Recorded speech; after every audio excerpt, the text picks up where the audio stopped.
Just, wanting to send prayers up for the family and the friends, and just stay strong and allow her memory and her legacy to live on through you guys. Yeah, definitely to all those little girls that watch Ashley or even have the WWE Network right now and go back and look at her matches between 2005 and 2008.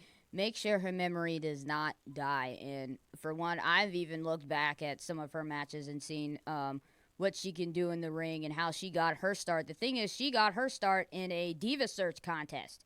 Mm. That was, I believe, when the first Diva Search contest was around in 2005, and she won the whole thing. Mm-hmm. So going on with that, it's it's just hard, but we're trying to move on with the show. But definitely condolences to her family and to her daughter, and to really all of her close friends that knew her. Mm-hmm. Definitely, we are saddened for your loss, and Mm-hmm. it's just hard to go on like that. Yeah. But either way, we are gonna move on down the line. And as if you guys did not see Money in the Bank, then you guys missed out. I'm telling you, Money in the Bank was insane. Starting off with the kickoff show with your favorite dynamic brothers, the Usos, facing up Usos. against Daniel Bryan and Eric Rowan, or now as he's known as Rowan. I don't get why they do that. They always shorten these guys' names. Like, first he was Eric Rowan, now he's just Rowan. And then same with Luke Harper. They just cut off the Luke part and just call him Hopper. I'm thinking, like, why? Why do y'all play this dumb game? But Yeah, they just be evolving. That's all. Just evolving. the evolving is kind of getting on my nerves. But either way, the Money in the Bank pay-per-view kicked off with Jimmy and Jay Uso facing off against Daniel Bryan and Rowan. For it was a non-title contest, but if it was, the Usos eventually came out on top against this unlikely duo, or as the Usos called them, Ren and Stimpy, SpongeBob and Patrick.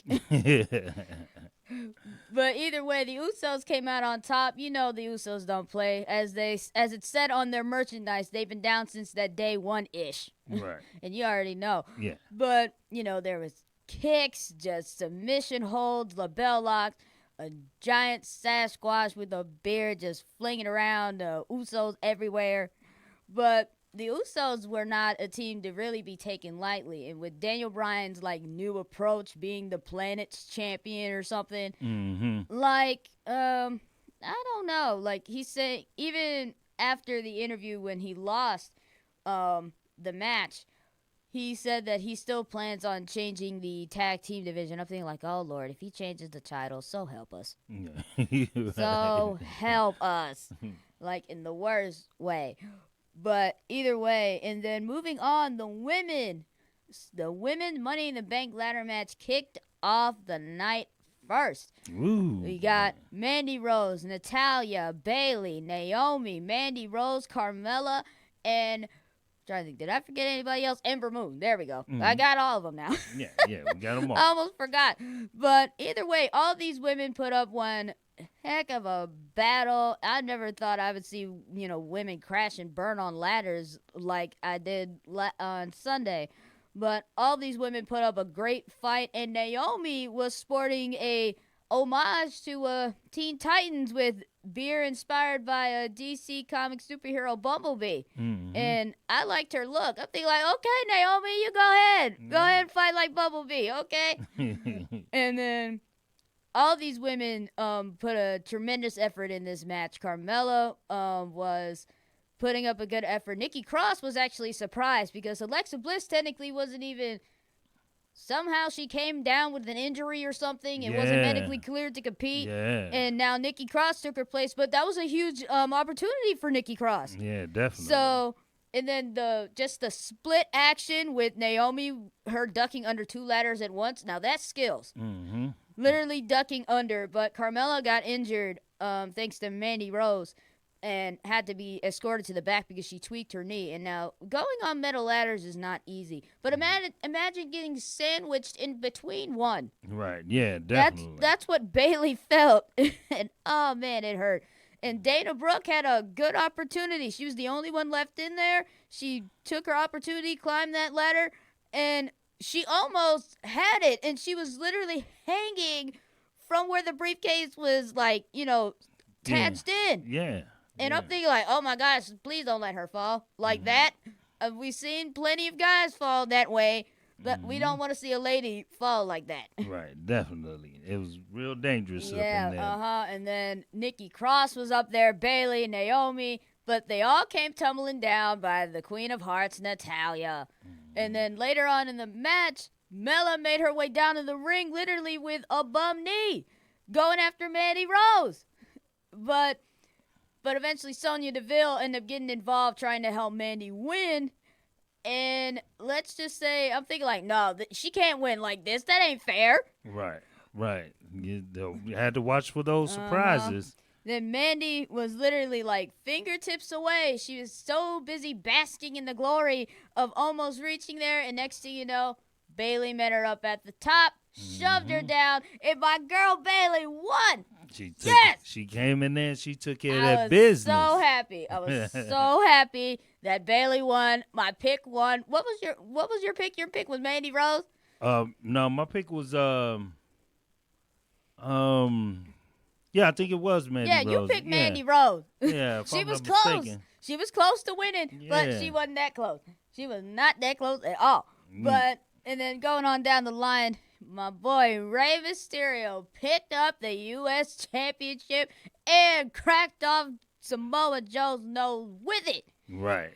Yeah, Ray got the win, too. Despite the referee being out of position and not seeing Joe's left shoulder off the mat. But, hey, that happens. Yeah. He can't help it that he's a larger man. Right. And the ref was more focused on Joe's nose than his shoulders being put down to the mat. Yeah, and the ref couldn't see. He couldn't see everything, so, Yeah, that's the thing. Refs don't have spider eyes, so they can't really, see the action that's going on sometimes. But Ray came out on top. His son Dominic came out to celebrate with him. Yeah. But let's just say the raging Samoa Joe was not happy with the outcome. No. And done blindsided Ray, literally driving past Dominic and just beating down the new U.S. champ with no remorse. Yeah. Just wailing on Mysterio. Like, I guess he had to let it out some kind of way with that loss that he took. Well, again, it can't be helped. You lose some, you win some.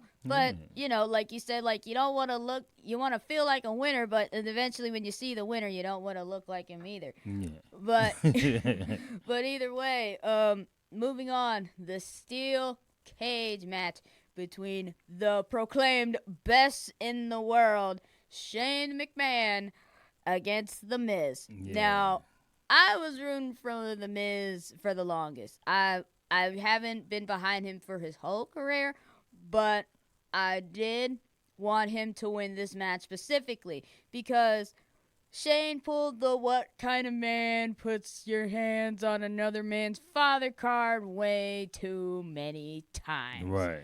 And he had everything coming in this match. He deserved every bit of punishment the Miz gave him. And Miz gave him a fight. Even though Shane in the beginning of the match, as soon as that bell rang, he tried to literally climb out of the cage as quick as he could. Yeah. He was trying to take the shortcut route out. Man, like, Miz wasn't some having that, McMahon though. you are. Like, you just running out and everything. But even when Shane had tried to attempt a coast-to-coast on the Miz, Miz countered it into a figure four leg lock. And Shane even tried to escape, but eventually brought a steel chair into the match. But Miz ended up grabbing the steel chair, and you already know it was a piñata party for the Miz, wailing it on Shane O'Mac. Right. And I enjoyed every second of that chair swinging by Miz. I loved it. I loved it. Even a skull-crushing finale on the chair just to top it all off. But I was still upset how it came out. I was so mad that it ended that way. Literally, Shane escaped by literally his shirt. If he didn't slip out of his shirt, though, man, we would have had a better, different outcome than that. Yeah, definitely. I was rooting for the Miz this one too, man. I couldn't understand how Shane just slipped out of there just by the skin of his teeth, and that was just like, oh. So I know Miz is gonna be fired up behind this one because all that work, determination, and that effort and preparation he put into that for Shane to just slide out of there. I think this is gonna be a definitely rematch down the road for these two. Yeah, and definitely, it was just, man, I'm feeling like, oh, dang it, Shane got away. Right. Oh, my gosh. I guess it's something in that McMahon blood or something. Yeah, they always that's manage called to cowardly slip blood. away. That's cowardly blood that's in there. But also, the night wasn't pretty through. Sami Zayn eventually tried to duck under Braun Strowman after qualifying at least, think about 2 weeks ago before the Money in the Bank pay-per-view, thanks to Baron Corbin and Drew McIntyre getting the Monster Among Men out of the match. And Sami Zayn was basically begging Triple H to give him some more protection. But later on in the night, Sami Zayn was found passed out in the backstage area, but no one knew who did it to him, despite Braun looking for him earlier on in the night. Right, yeah, so. But Triple H just had to assume that Braun was behind up. They like, if you learn from Braun's previous destructive past, he's known to leave a massive mess in his way. Right. He's not that cunning to hogtie someone up to a steel fence. I'm not saying that, but he's more of a destructive guy than a creative guy. Yeah, definitely. If you know what I mean. Right. Yeah, either way. All right, we're going to be taking our first break, and we'll be back with more Money in the Bank coverage. Remember, you listen to the next generation of sports talk radio, The Score on Air, thescore.com, The Score. The future of broadcasting is evolving, and you can be on the front line. Digital and traditional media jobs are being created daily, and the Columbus campus of the Ohio Media School can help you find your next career. With financial aid and job placement assistance available, the Columbus campus of the Ohio Media School provides instruction from industry experienced veterans like me, ready to share their knowledge of the media broadcasting industry. Contact us today at 614-655-5250 or apply online at beonair.com. The Ohio Media School. Media broadcasting training starts here. Are you someone who has always dreamed of a career in sports media? Ohio Media School now offers a 6-month sports emphasis program to prepare you for a whole new career. Whether it's radio or television, play-by-play or production, the Ohio Media School has you covered. You will receive training from professionals that are actually in the industry. The Ohio Media School will get you where you need to be for a successful career in this exciting, expanding field. To schedule a visit, call 614-655-5250 or go to beonair.com. Stop dreaming about a career in sports and make it a reality at the Ohio Media School. Do you have a passion for broadcasting, sports, or film production? The Ohio Media School is currently enrolling. For more information, visit beonair.com or give a call at 614-655-5250. That's 614-655-5250. The future of broadcasting is evolving, and you can be on the front line. Digital and traditional media jobs are being created daily, and the Columbus campus of the Ohio Media School can help you find your next career. With financial aid and job placement assistance available, the Columbus campus of the Ohio Media School provides instruction from industry experienced veterans like me, ready to share their knowledge of the media broadcasting industry. Contact us today at 614-655-5250 or apply online at beonair.com. The Ohio Media School. Media broadcasting training starts here. Are you someone who has always dreamed of a career in sports media?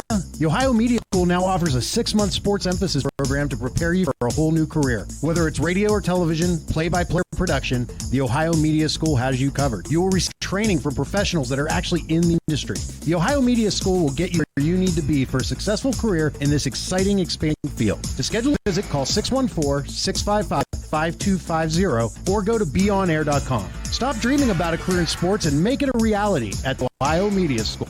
Do you have a passion for broadcasting, sports, or film production? The Ohio Media School is currently enrolling. For more information, visit beonair.com or give... And welcome back to the next generation of Sports Talk Radio, The Score on Air, thescore.com, The Score, Fun Size 2.0, back with you guys again, as well as my dad is with us today. And we are still covering Money in the Bank coverage. Yes, we are. And also, Albert, to answer your question, we definitely give the 24/7 title its props. Yeah, because 2 thumbs up. Because when you think about it, if any of you guys were around during the 90s Attitude Era, Monday Night War era, you would understand that the Hardcore title was contested under 24/7 rule when a former Holly, Crash Holly, introduced that rule to the wrestling world. So now this is kind of an homage to kind of Mick Foley's old roots when you think about it, because he's a hardcore legend and he basically was kind of the first ever hardcore champion. Yeah. And introducing this title as well, it brings literally a whole new meaning. And he said the title is not just going to be for Raw and SmackDown. It's going to be for 205 Live, NXT, and NXT UK. So Yeah. basically, any wrestler from any of those brands are eligible for that title. Yeah. So who knows who'll show up Right. just for that. Yeah, definitely. But again, back to the Money in the Bank coverage. As we know, the cruiserweights basically showed that they can fly high wherever they are, where Tony Nesa, the reigning cruiserweight champion, defeated Asari Davari in not controversial fashion, but in clean fashion. And it's funny because Davari came out in a really nice Mercedes-Benz. I'm thinking like, okay, Yeah. you go ahead, Davari. Nice. You're like, style. where can I get a car like that? You got dealership numbers or something? Yeah, you know. But either way, yes. Tony Nesa retains his Cruiserweight Championship. And then going on down the line, the man wanted to stay Becky 2 belts, and she was after defeating Lacey Evans, making the classy Southern Belle tap out. Yeah. Did disarm her despite Lacey going after Becky's arm, which was smart. It was smart on her end. But the one thing I wish she didn't do was, as she was, kind of wiping off the sweat off of her in her pits, and then just shoving the napkin that she used in Becky's mouth. Oh, yeah. That was nasty. Yeah, that's. Ooh. She's saying she wants to clean up all the nasties in the women's division. Well, what you just did was nasty. Right. So somebody gonna need to go to the dentist after that.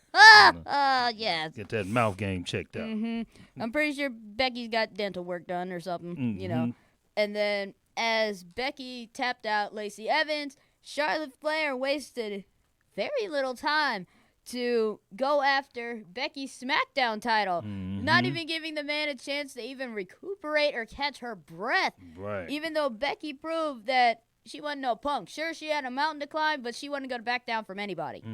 And she proved that very well until Lacey Evans came back with a woman's right to Becky's jaw. And I'm talking about, you can see it connect literally to her lower jaw. That's how bad it was. Yeah. And you're like, man.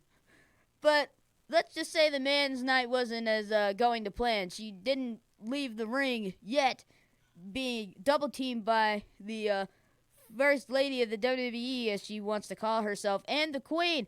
But lo and behold, Bayley, Miss Money in the Bank that won the contract literally moments before that match, comes in to save Becky Lynch.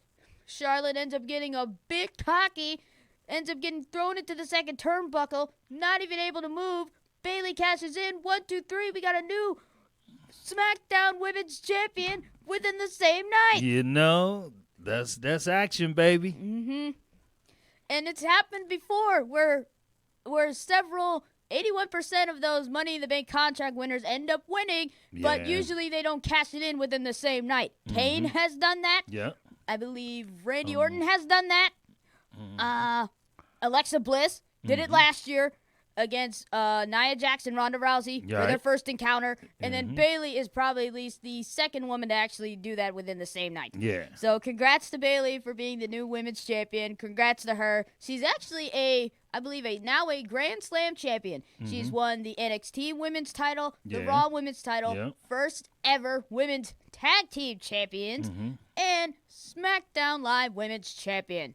Congrats to Bayley. Yeah. Big ups, Bailey. Big ups to her. And I'm glad because she won, because she was my pick. I had no idea she was going to win, but I'm happy she won. Yeah. She showed up and she showed out. Then let's just say Elias tried to duck the big dog early by smashing his acoustic guitar over the back of the big dog. Right. Yeah. Yeah. Basically, that only just angered the big dog. Yeah. Yeah. He he played a little performance on an electric guitar, just saying that he hates Hartford, and he was like, "I love none of you." I'm feeling like, wow, that's real classy. Right. You know. And then let's just say Roman Reigns returned the favor by giving Elias a Superman punch to the face and an spine-shattering spear, getting the 1, 2, 3 in quick fashion. Yes. Gotta love Roman Reigns. Oh yeah. Finesse and straight to the point. Definitely. Then AJ Styles versus Seth Rollins. Now that match was high octane, in your face, Right. smash mouth style. Now both men put up a tremendous fight. Both didn't let up on the other. I thought Styles was almost about to take himself and Rollins out. He was almost about to deliver a Styles clash off of the apron to the floor with Rollins in there, but Rollins managed to slip out. Yeah. I'm thinking like, oh my God, is he really gonna do that? Yeah, he saved both of them when he slipped out of there. I'm like, uh-oh, like, you don't want that to happen. But Seth Rollins delivered 3 suicide dives towards AJ towards the announce table, and with a kick to the face and a stomp to the mat, Rollins retains, but again, both men show respect to the other. Yeah, And true it's true all class. about class. Yeah, true class right there. You All know? about class. And then Kevin Owens facing Kofi Kingston for the WWE Championship. Now, Kofi Kingston brought out all the stops with Kevin Owens, despite Kevin Owens being very ground and pound. And even Kofi Kingston, with the height that he had, jumping off from the middle rope down to the floor, and Kevin Owens catching him with a kick to the face. Yeah. Oh, Ooh. man, that was nasty. Like, oh, man. And I think when Kevin Owens delivered a pop-up powerbomb, I think Kingston's shoes flew off. Yeah. So I don't know. I just looked up and yeah. I noticed he didn't have no shoes. Yeah, on. I'm I don't thinking know like, what. where the shoes go? I'm like, oh, here we go. Yeah, I looked at it, I'm thinking like, wait a minute, where are his shoes at? But eventually, Kofi Kingston proved that he can beat Kevin Owens with his shoes on or off. Right. So, definitely, Kofi Kingston came out with the win. Congrats to Kofi for retaining. Very good for you, Kingston. I Definitely. applaud you. And then the Lucha House Party were set for 6-man tag action. But let's just say that Lars Sullivan kind of crashed the party for Grand Metalik, Lindaro, and Kalisto. They didn't even get a chance to compete in their match. And yet, Lars Sullivan just crashed the party. Right. I guess he said, look, I'm just going to make it all about me. And that's exactly what ended up happening. As you can see, Lars Sullivan is a man of few words. He's more action than words. Yeah.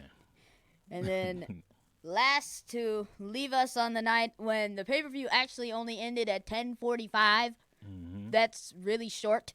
But Yeah. either way, for some reason their pay-per-views are getting shorter, but I'm getting ahead of myself. You had the men's Money in the Bank ladder match. You had Orton, Ricochet, McIntyre, Baron Corbin, Ali, and Andrade, and Finn Balor.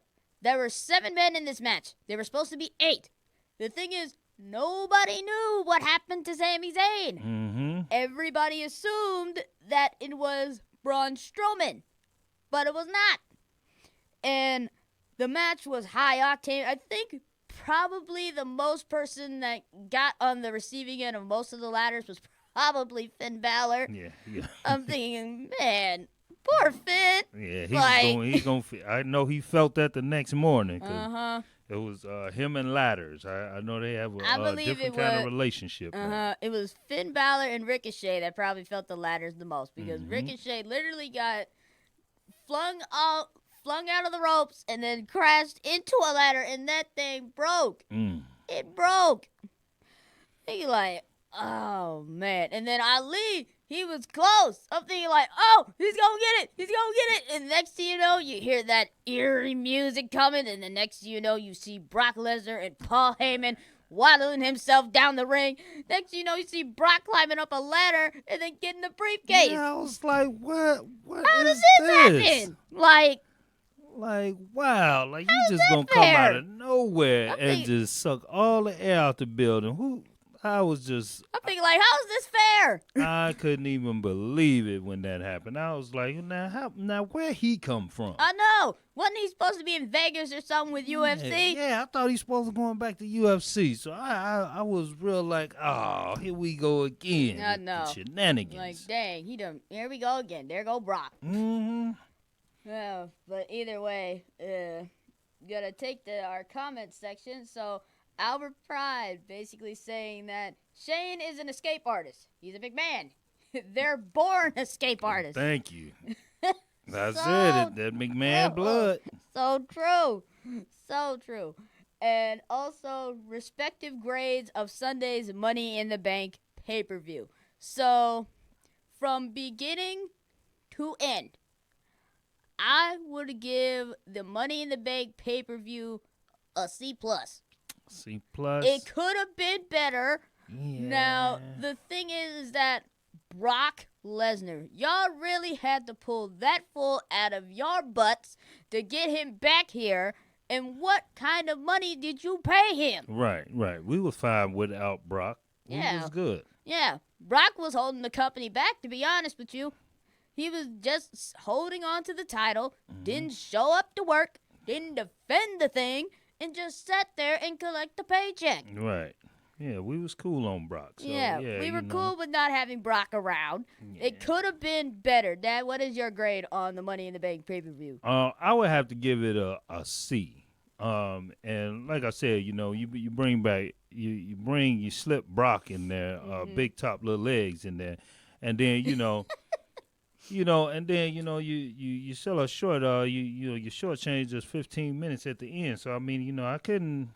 I got to get the full flavor. I remember, when the events, the pay-per-view events, they always went overtime. It was if it went off at 11 o'clock, it didn't go off at 11 o'clock directly. It went off at like 11:08 or 11:07 or something like that. So you shortchanged us on the time. Then you brung big top little legs in there, which took all the the finesse out of it being the up and coming superstars and. So yeah, I would have to give it a C just based off of those two matches or those two points in itself. However, the women's matches, they really held it down, and I'm seeing the women more so holding it down than the men. The men, they gotta keep their edge, but it look like it's like the Attitude Era. It looks like it's the woman's era. So they better get up on their game because the women is coming up. Sure enough. So as we are rolling on down the line, we might as well go ahead and talk about Monday Night Raw that happened last night. As we all know, Chicken Leg Brock done came back with his turkey neck self and his walrus Paul Heyman right behind him, gloating about how they slipped in and won the Money in the Bank briefcase. But Seth Rollins was going to take that lightly because, as we all know, whoever controls the Money in the Bank contract can have a championship match anytime, any place, anywhere within a year. So the thing is that Brock can either cash it in on Seth Rollins or Kofi Kingston. So Kofi Kingston is not exempt from this rule either. No. So Brock can cash in on either of these two. So, but, okay, now I'm going to say Paul Heyman did a low blow on this, basically going after Seth Rollins' girlfriend, Becky Lynch, saying that your girlfriend main evented WrestleMania instead of you. Feel like, come on, man. Right. Yeah. Have you not learned your lesson from the last time you put someone's name in your dirty mouth? Like, come on, man. I guess he need a reminder lesson, So far, no one has beaten up Paul Heyman. The last time someone beat up Paul Heyman was The Undertaker. Yeah, that's what I was going to say. Taker, he wasn't taking no shorts. Paul Heyman wasn't exempt. Nope, he was not. Yeah, I can recall him getting tombstone, so But either way, Paul Heyman needs to keep people's names out of his mouth because otherwise he really is going to get messed up. Because when you think about it, Brock and Paul Heyman's relationship is not really like buddy-buddy. It's business. Yeah, just so strictly Lesnar business. can really give 2 cents about Heyman. Yeah. He can really give just 2 cents and let Heyman get beat up by somebody. Mm-hmm. He really wouldn't care. He's not losing money because Paul Heyman's right there. And I like to see that. I like to see that Brock Lesnar Kofi Kingston matchup. I think Kofi can put Brock in his place though, because Kofi he done came a long way. So I like to see that. So Brock, if you gonna put your neck out there, you go ahead, walk across that Kofi Kingston line, and let's see what that's about. I'd like to see that too. I'm not mad at you. I would love to see that. Either way, also let's just say after Money in the Bank, after Braun Strowman got banned from the building looking for Sami Zayn and was accused of attacking Sami at the pay-per-view, Allegedly. which was not true. Let's just say Sami ended up getting the monster, and the monster got redemption against Zayn. And I was glad to see Sami get his Canadian behind whooped. I was happy about it. Because either way, Sami Zayn complains way too much. He can probably pull every excuse out of his butt and just complain about everything. Yeah, just button up your lips, show up, and take care of that business. You know, don't talk about it, be about it. We ain't got time for all that whining. Yeah, man. he blames the WWE Universe. He blames this. He blames that. And be like, okay, you'll blame all this, but not yourself. Right. Look in the mirror, Zane. Yeah, exactly. But, yeah, Sami Zayn got what he had coming. So, either way, that's what Sami Zayn had in store for him on Monday.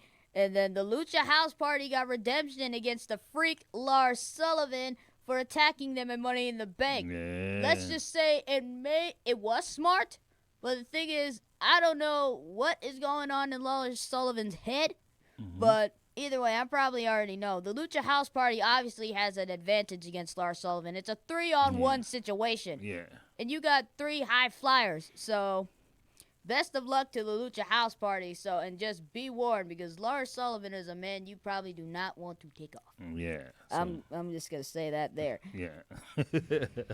And then after Money in the Bank, Ricochet competing in the Money in the Bank ladder match, he decides to step up against Cesaro, who was with the Bar with Sheamus, and so far no one has seen or heard from the ketchup with mayonnaise haired superstar in the past few weeks. Yeah. So Ricochet decided to step up to Cesaro after competing in the Money in the Bank ladder match, but Ricochet came up short.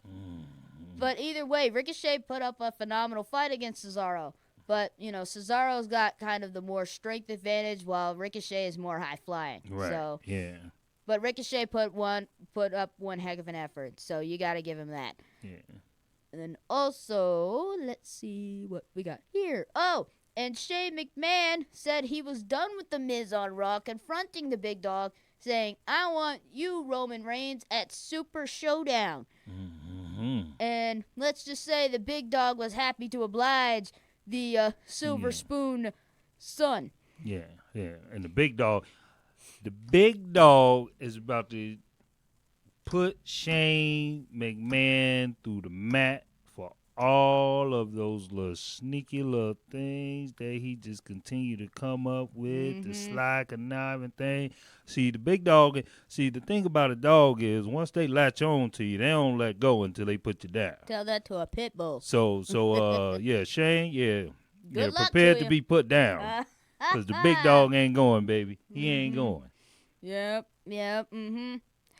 And then, Shane's got a whole nother ball game with the big dog involved. So you got to understand. Shane, you are walking into the big dog's yard, boy. So you better watch out. Beware of dog. Right.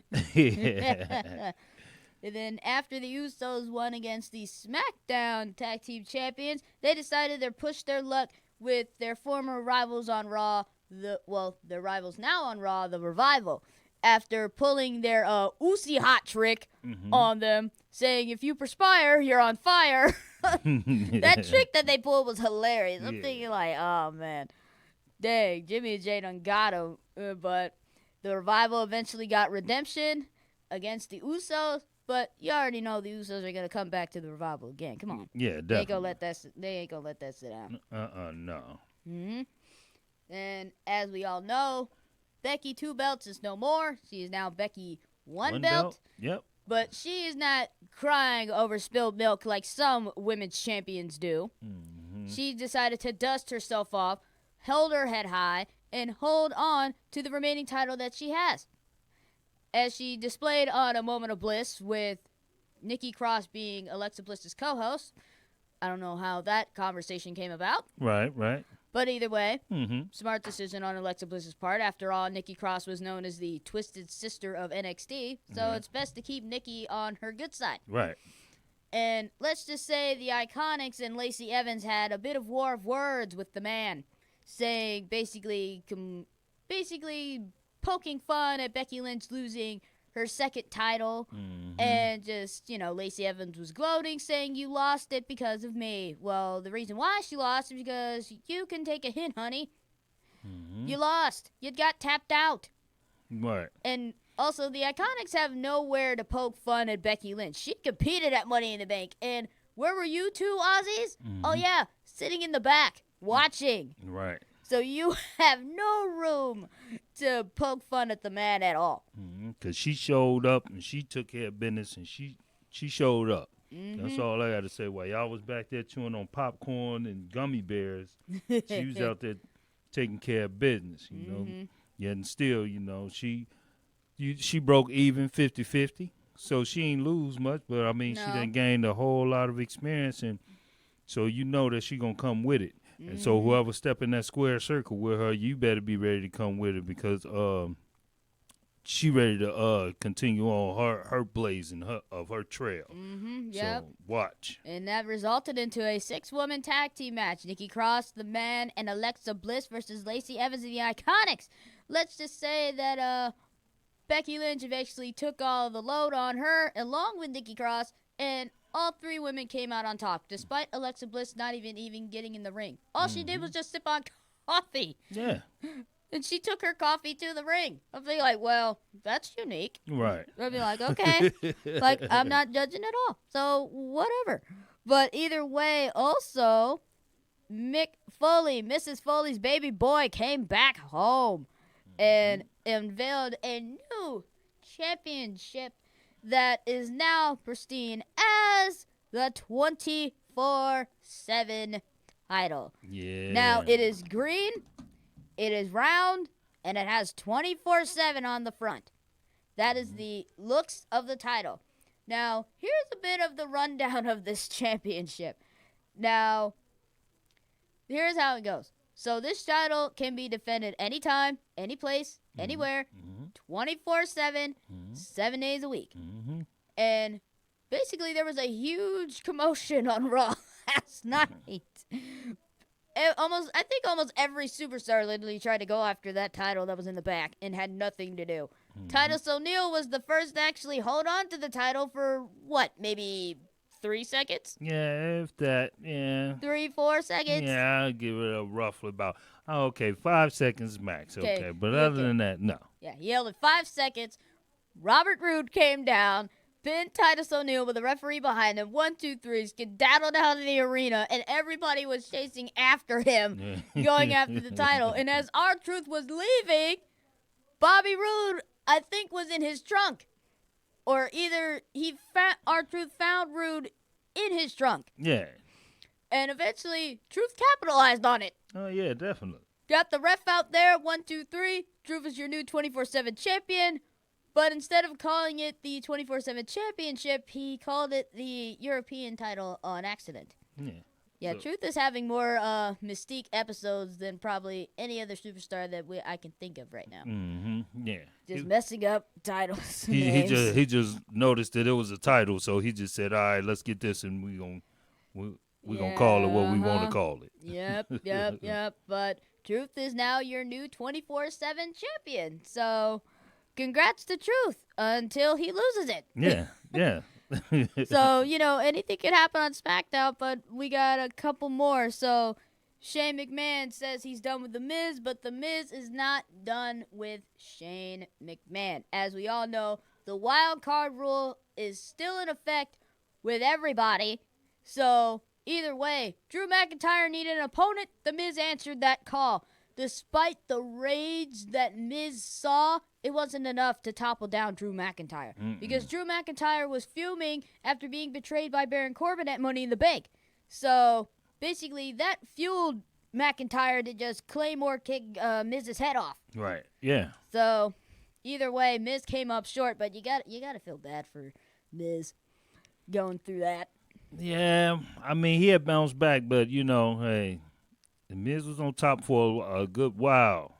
So, now he got to take his lumps in the trenches but I think he's looking past any of these matches because he want to get back at Shane. So once he get his paws and claws back on Shane, I think he'll be back in his right state of mind. But until then, he gonna still have that little burning desire up underneath his collar because Shane slid out of there by the skin of his teeth, and I know he wasn't happy. I wasn't happy. Shoot, just seeing that match just end like that, be like, No. oh, No. It was like, No. no, here we go, the McMahons again. Then also, the Beast Slayer and Kofi Kingston teamed up in a no disqualification matchup between Bobby Lashley and Baron Corbin. Now that, I already know you probably watched it. I'm mad I missed it. I already know they were beat up. There were chairs flying, kicks, spins, everything going on in that match. I mean, I didn't happen to catch that match, but man, I'm gonna have to go back and pull up the video on that one because with the Beast Slayer and Kofi Kingston and Bobby Lashley and Corbin, I mean, you got some dominant players in the ring, so. Yeah, I'll have to get some commentary on that for y'all next week. All right. Definitely looking forward to that. Now, we are going to be taking another break, and then we will be talking about SmackDown Live coming up tonight and what to expect, and also next month's pay-per-view Super Showdown in Saudi Arabia and what matches they already got lined up and what could possibly be next. So make sure you guys stay tuned. Remember, you guys are listening to the next generation of sports talk radio, The Score on Air, thescore.com, The Score. The future of broadcasting is evolving, and you can be on the front line.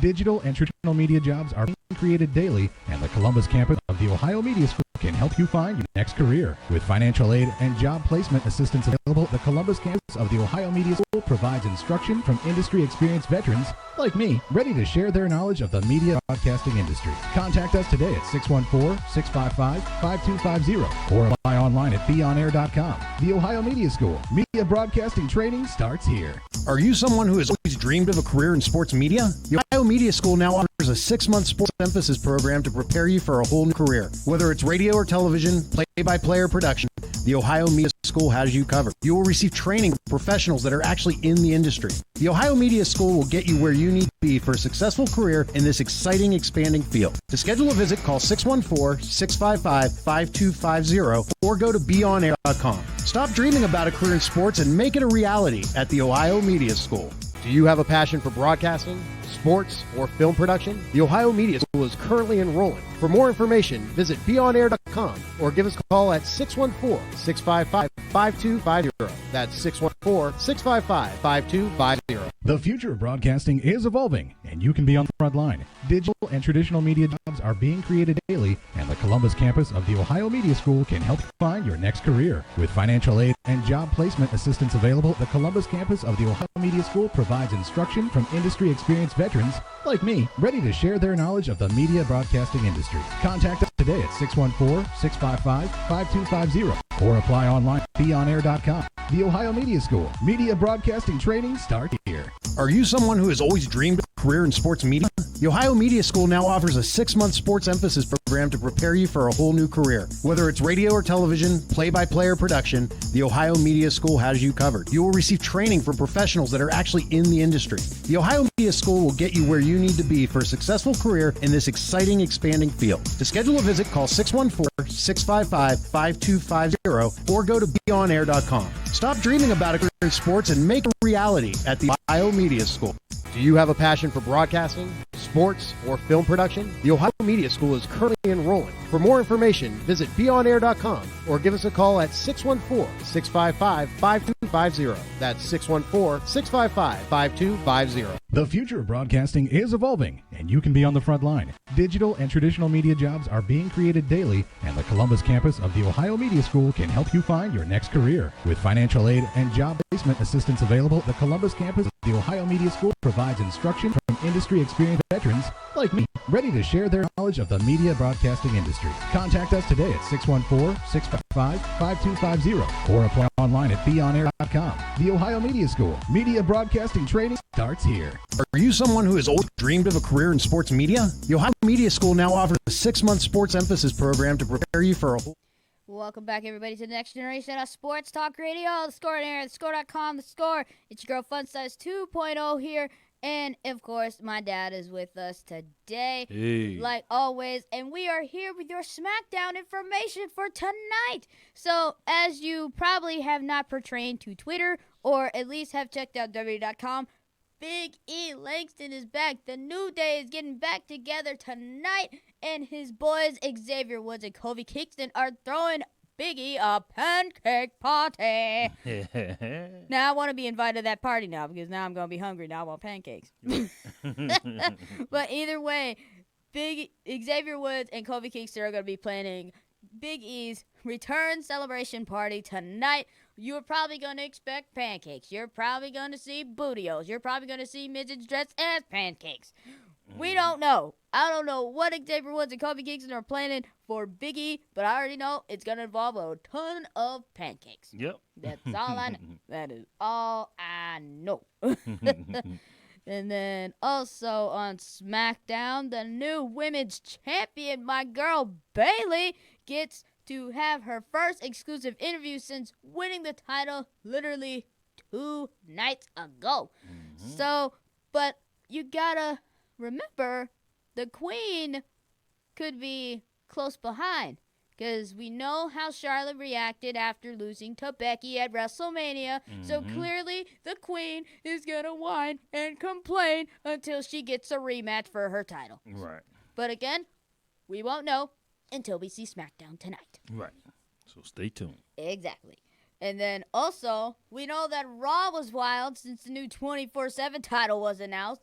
What is in store for SmackDown tonight? Because R-Truth is now the new 24/7 champion. So either way, he could lose it tonight. Yeah.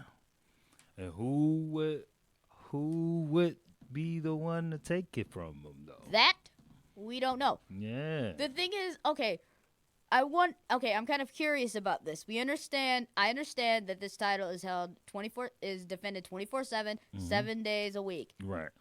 Is it just eligible for the men? Or could the women also capitalize on this too? Oh, that's a good another question that was not answered. I could possibly, if Becky wants to be Becky Two Belts again, I could see her being a 24/7 champion. Yeah. Or maybe, trying to think, Asuka, Kairi Sane, really any woman. Yeah. Basically within, Raw, SmackDown, or NXT or NXT UK. I could see any of those women going after that championship. It didn't have to be just the men. Because when you Right. think about it, Molly Holly held on to the hardcore championship for a while until she got hit in the head, I believe, with, I think, a door. And then capitalized by Christian. And that's how that happened. Even one of the Godfather's escorts at one time eventually won the hardcore championship for the Godfather. Yeah. So I mean, yeah, I don't think the women are exempt. I believe they part of this thing too. So. Yeah, Mick didn't really make that clear. Yeah, he he just said that the didn't- title can be defended 24/7, 7 days a Yeah. week, anytime, any place, anywhere. Yeah. So I think the women could be eligible for this title, and I Yeah. would love to see that. Yeah, definitely. So. I would love to see that. Yeah. You know what? I wouldn't be surprised if Carmella turned on R-Truth just to win that title. Right. It would not surprise me in the slightest at all. Right. It would not. Then also, what are Daniel Bryan's plans for the tag team division? Since winning the tag team championships 2 weeks ago before Money in the Bank and ended up losing to the Usos in a non-title contest, what does the eco-friendly Captain Planet GOAT have in plan for the tag team division? That we don't know, because obviously Daniel Bryan is perplexed and speaks in odd sentences that none of us can really understand. Right. So yeah, we'll just have to just take notes and then go back and evaluate them later and find out what he was really saying. Yeah, we would have to study Daniel Bryan. We'd have to literally put him in a room and just study him. Yeah. But we definitely. can't do that. That's what we have TVs for. Yeah. Remind me of that movie when men stare at goats or something like that. That movie. I there. think that is what it's called, Men Stare at Goats. Why men stare at goats or something like that. Yeah, Yeah. that's the mind frame Daniel Bryan puts me in. Like we have to really get into his mental. I'm like, well, what is you saying? Yeah, Can we're like, you- can you speak English? Yeah, break it down to me so I can comprehend what you're saying. Yeah, definitely. So, also, Albert Pride has another question for us. He said, this is for both of us. So, with all what's left of the talent on WWE's rosters, they're missing a golden opportunity to recharge their hostile, intentional fan base by crawling a vast array of matchups that have yet to take place. One that crosses my mind as a match I'm dying to see happen is Brock Lesnar versus Drew McIntyre. Someone on Facebook suggested Daniel Bryan versus Aleister Black, as well as Ricochet versus AJ Styles. The possibilities are endless. Yeah. Please convey a match we're dying to see in WWE current that hasn't taken place yet. He is not wrong. No. I no. would love to see Drew McIntyre face Brock Lesnar. Would love to see Aleister Black versus Daniel Bryan.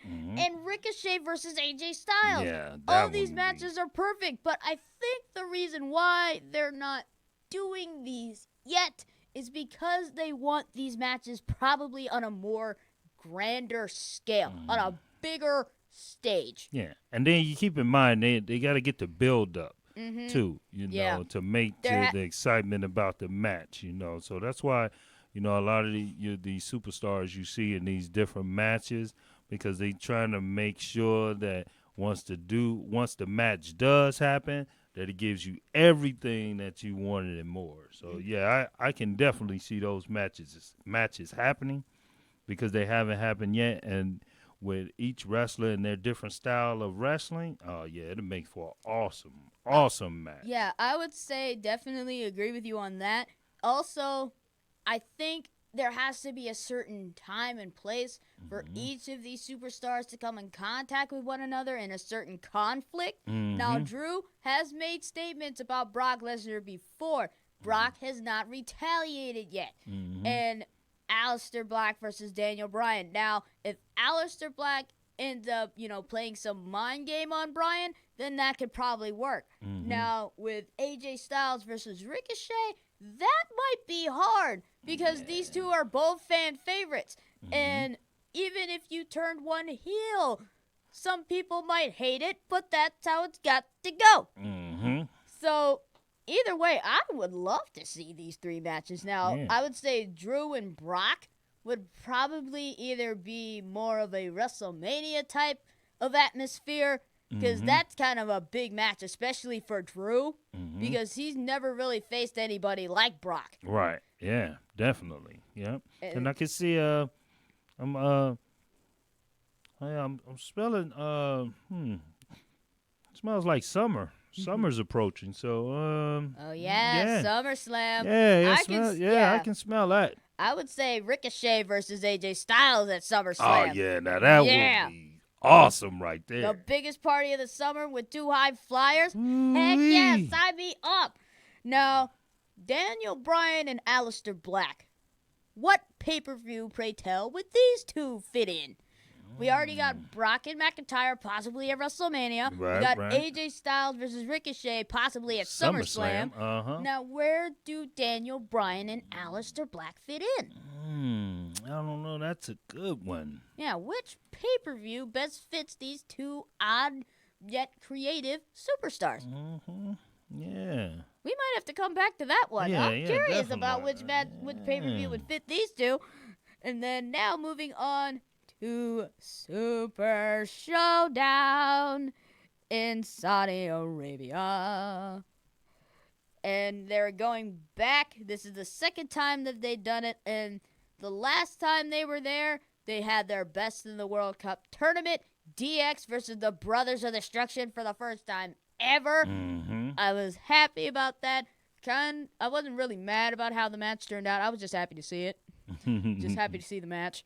And just everything else. So, now this one, I'm really excited about this first match.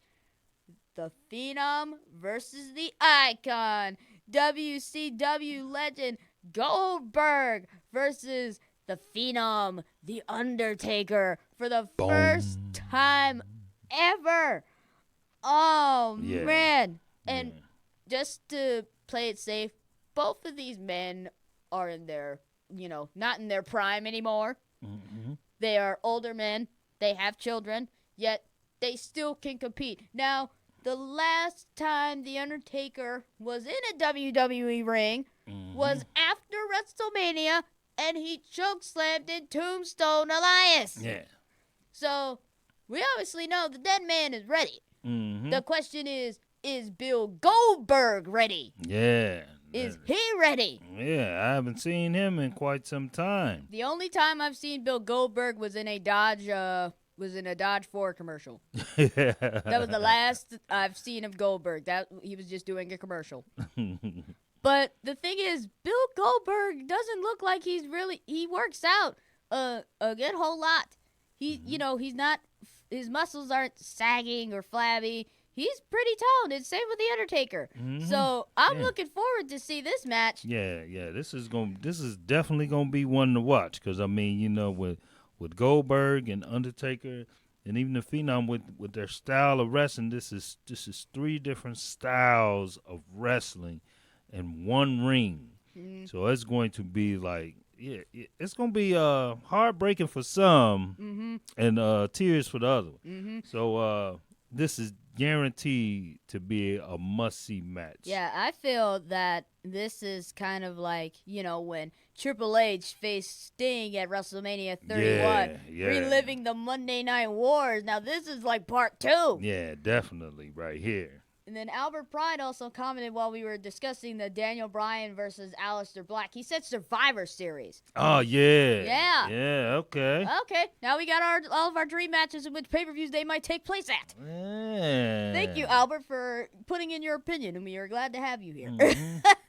Now, this one, I'm actually curious on how they actually put this match together. Triple H versus Randy Orton. Now, these two haven't really had a rivalry, probably maybe around when Randy Orton won the World Heavyweight title back in 2004. Yeah. Then escalated years forward, heading into WrestleMania 25. Right. But how is this match coming about again? I don't know. Isn't Triple H in the front office and Randy Orton is still his employee? Yeah.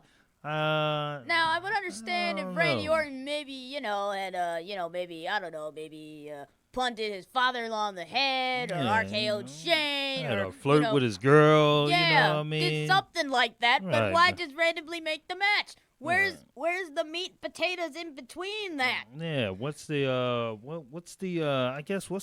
grand prize behind the Triple H Or like versus Randy Orton? what's the plot going Yeah, into I this?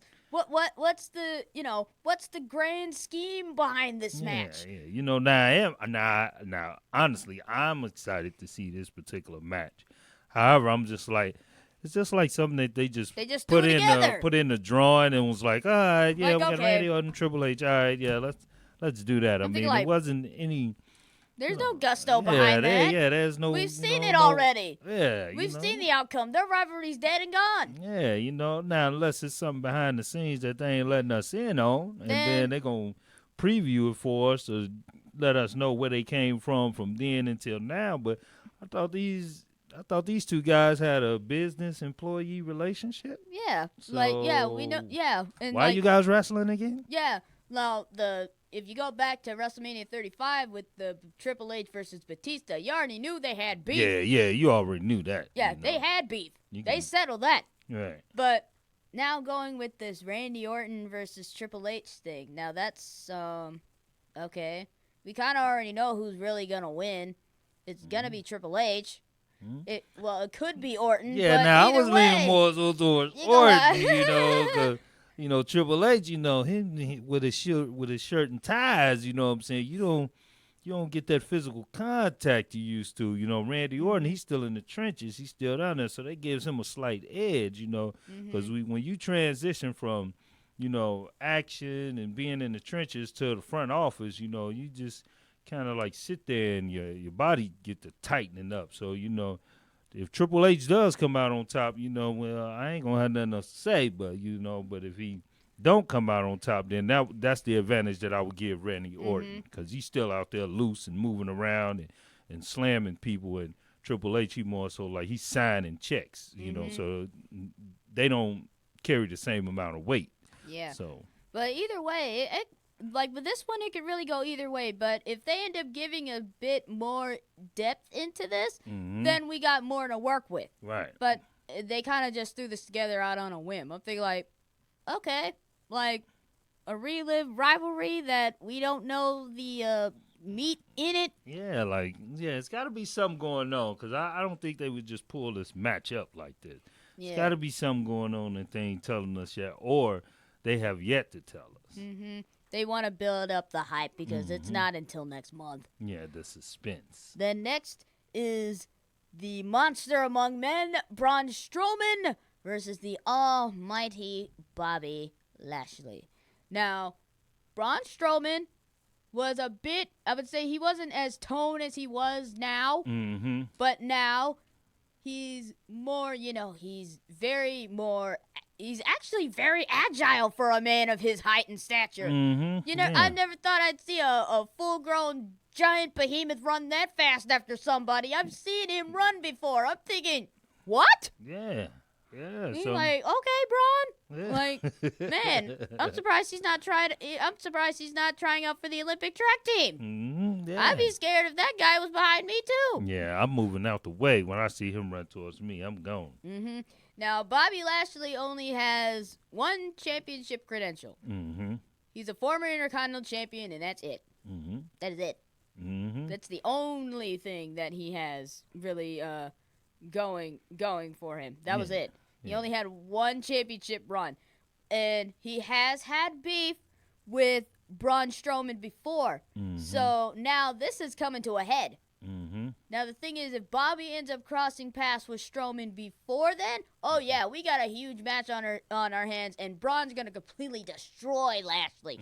Despite how strong Lashley is, you forget how big Braun Strowman is and how tall he is. Yeah. And then with his new ability, his agility added to that strength. Lashley may he might have to cancel Christmas on this one because he may be in trouble.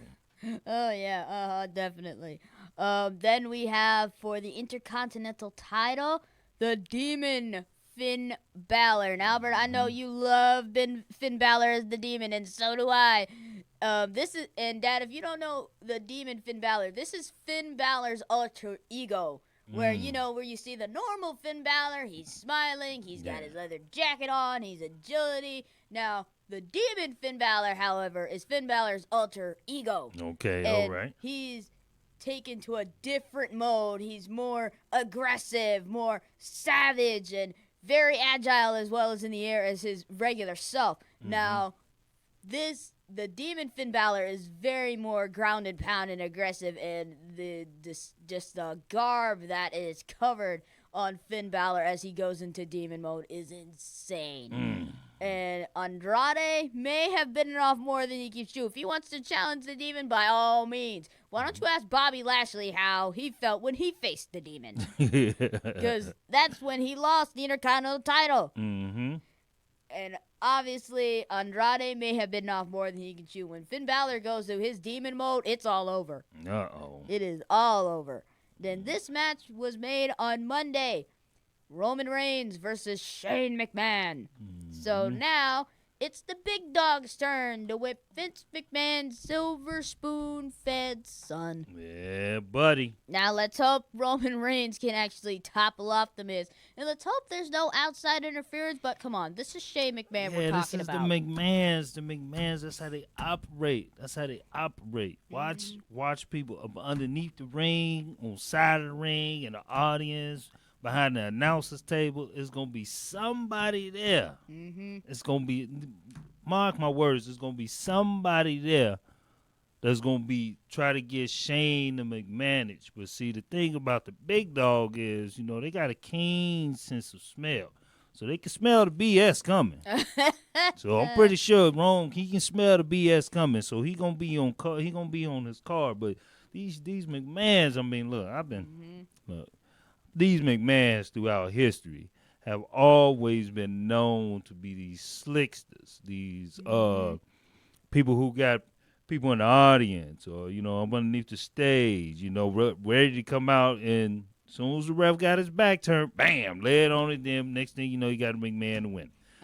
But the big dog, his keen sense of smell, he gonna sniff out that BS. So Oh yeah. big I time. just know this is a match where Roman, I just want him to put some pound game down on Shane. You already Put the know. pound Come game on. down, baby. You come on. Roman Reigns is nobody's punk, and Shane McMahon is sure, he's got resources with the entire locker room that he could possibly have in his back pocket. Right. But come on, this is Roman Reigns. This guy survived a Royal Rumble match almost with his title intact. Right. And if it wasn't for Triple H getting involved that year, Roman Reigns would Right. still be WWE champion.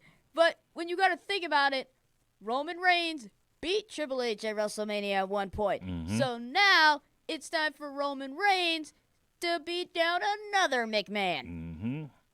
Yep.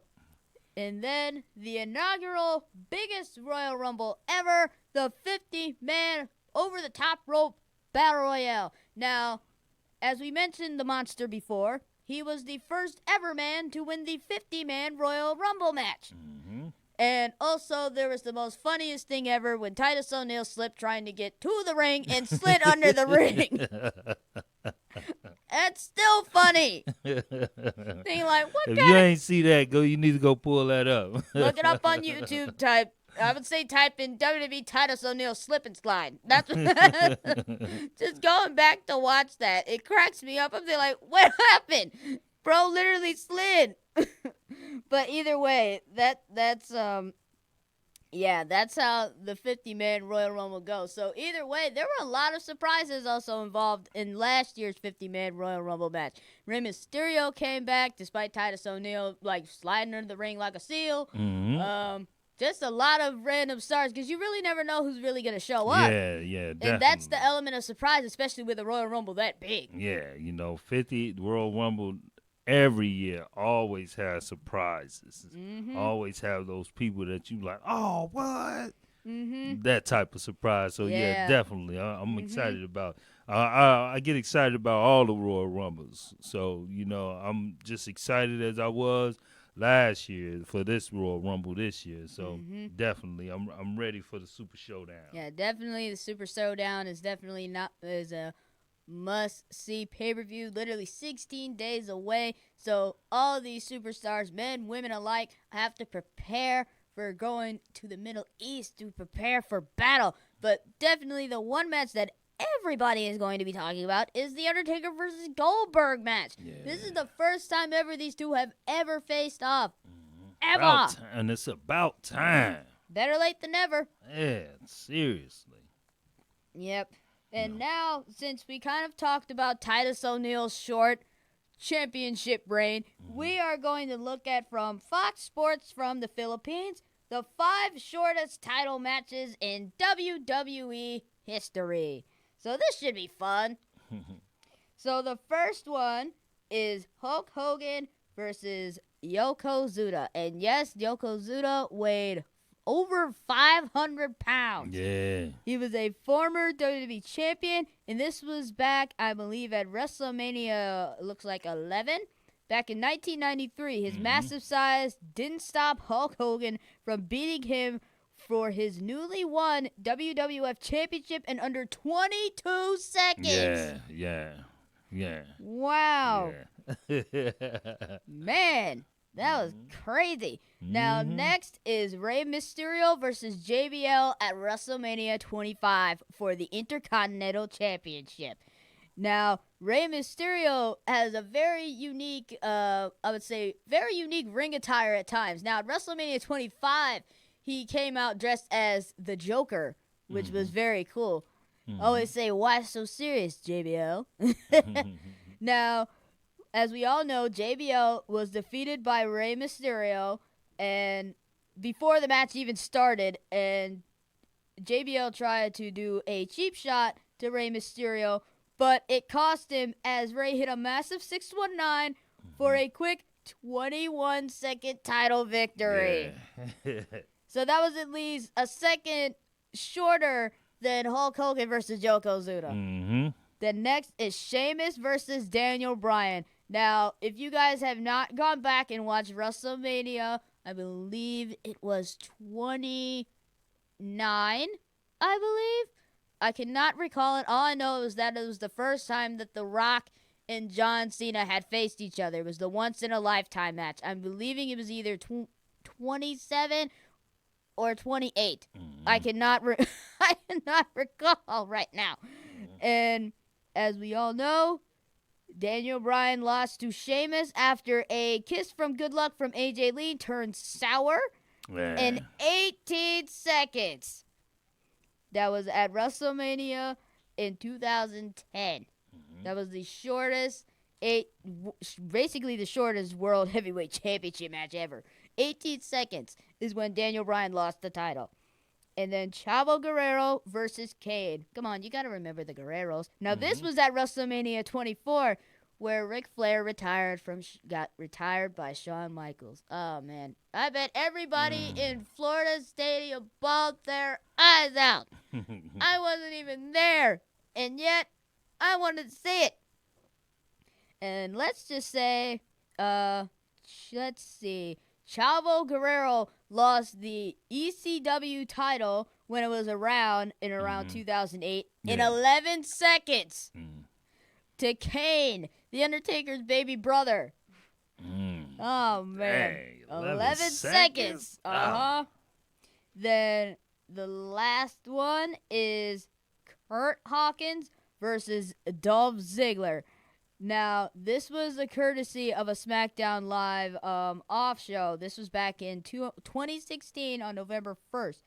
And looks like, let's see, Dolph Ziggler and the man with the longest losing streak, Kurt Hawkins, riding high after his emotional win against The Miz at No Mercy.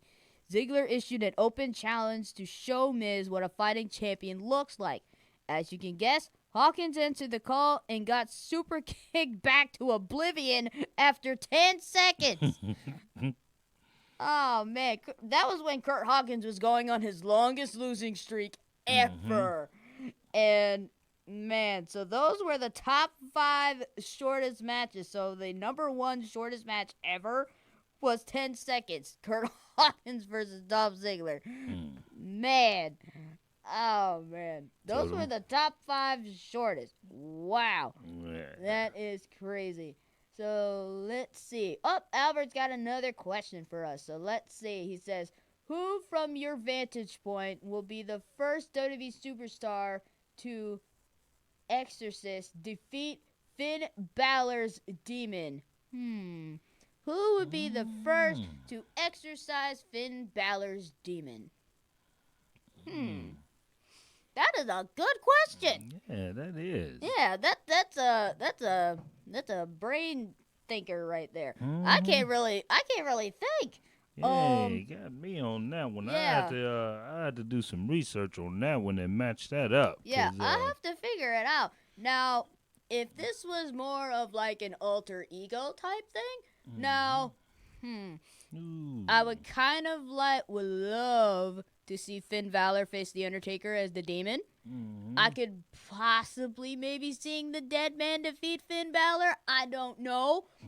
But if someone had to exorcise Finn Balor's demon, I do not know. I am stumped. I am stumped. Yeah, because that is that's a good one. That's a toughie right there, because you got to look at it like this. You know, to exorcise a demon, you got to have some of that demonism in you yourself.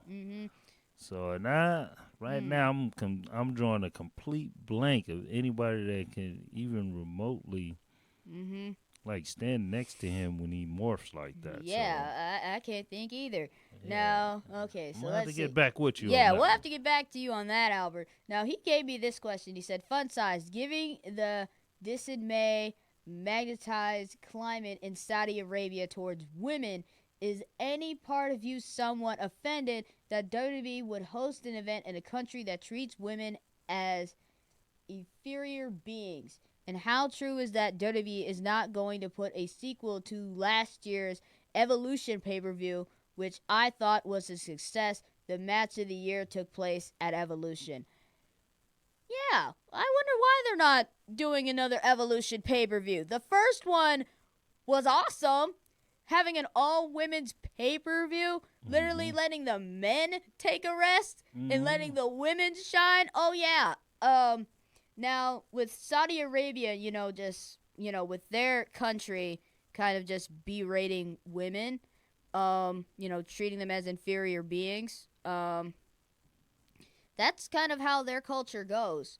And until they change something, then that's on them. But with WWE going back to Saudi Arabia, it's kind of going to be hard, I would say, for their women superstars to kind of, be respected. But this is a wrestling business. They're respected all over the world, like worldwide. So it really wouldn't matter if they're not even from that country anyway. Because they're respected for what they do, not for what they look like. And then also, yes, the match of the year did take place at Evolution. Nikki Bella versus Ronda Rousey. That match was awesome, but I really do feel that it kind of just hurts. It just kind of like that. But I think Vince is just trying to maybe break a boundary or something with that. But who knows what goes on in that 73-year-old man's head anymore. And then with the culture over there, I mean, it's just different practices. I mean, it doesn't you can't apply all cultures to different people, because everybody has their different cultures on. It's kind of like a routine that you do when you getting prepared for something that you normally do, like a basketball game or a wrestling match, So what they show on TV is not actually how it is. Just to piggyback off the question that he asked and just to give him a little bit of insight, it's not exactly what they show you on TV. You understanding why they have certain traditions the way that they have them goes back into a long line of history. So don't take what you see on TV as it being the holy grail. You'll have to actually meet someone from that country. That way they'll be able to explain to you more in detail on the reason why they do certain things in their culture. They're not the media may say that that they suppress women over there, but that's not the case. Knowing your history, they actually uplift the women. So just be careful where you're getting your information from when it comes to dealing with different cultures. It's best to speak with someone from that culture. That way you can get it from the original people as opposed to something that's being watered down. So, I mean, with them having it over there in Saudi Arabia, it's all about a business and networking. So you want to bridge the gap from, Saudi Arabia to North America, which is the reason why they have these different events in these different countries, just the same as doing it in London or the UK, just to be able to bridge the people, bring the people all together. Even though they have different cultures and different way of doing things, you can bring people together up under one roof, like wrestling, soccer, football, and not NFL football, but football, soccer. So, just to break that down. So that's why they bridge it across the different parts of the world like that to bring the people together as one. So, yeah, definitely just if you get an opportunity to, by us being in the digital age, you can definitely befriend some people from Saudi Arabia on Facebook or Instagram, and then you can ask them for yourself. That way you don't have a view from one side on that's what they're doing. So just to piggyback off that, and just keep in mind, with the WWE, it's like a business.